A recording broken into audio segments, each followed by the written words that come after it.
مطمئناً دونالد ترامپ عادات مشخصی داشت که به موفقیت مالی و تبدیل شدنش به یک بیلیونر کمک میکرد.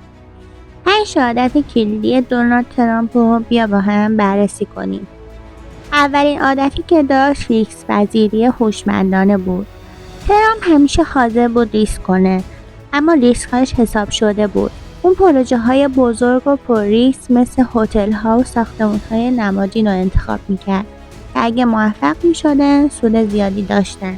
دومین عادت دونالد ترامپ تمرکز بر برند و تصویر شخصی خودش بود. ترامپ اهمیت زیادی به نام و برند خودش میداد.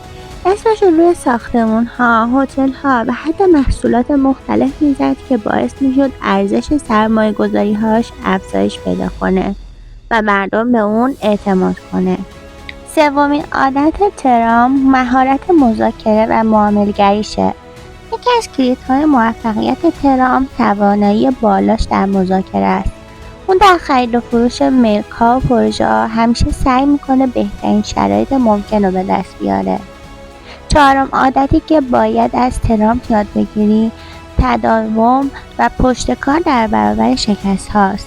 ترامپ شکست هایی هم داشته، مثل پروژه های ناموفق در لاس وگاس و نیویورک، اما هر بار باز میگشته و از تجربه ها یاد میگرفته تا دوباره موفق بشه. پنجمین عادت ترامپ دیدگاه بلند مدت و تمرکز بر پروژه های بزرگه. ترامپ همیشه پروژه های بزرگ و چشمگیر رو هدف قرار میده و از سرمایه‌گذاری های کوچیک و کمسود اجتناب میکنه. این دیدگاه باعث میشه بتونه ثروت عظیمی رو جمع کنه.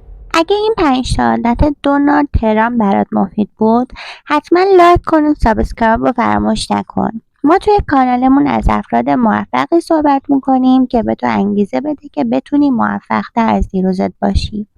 پست‌های قبلی همچنین پست‌های بعدی همش درباره افراد موفقیه که پر از انگیزه هستن. پس سابسکرایب رو فراموش نکن.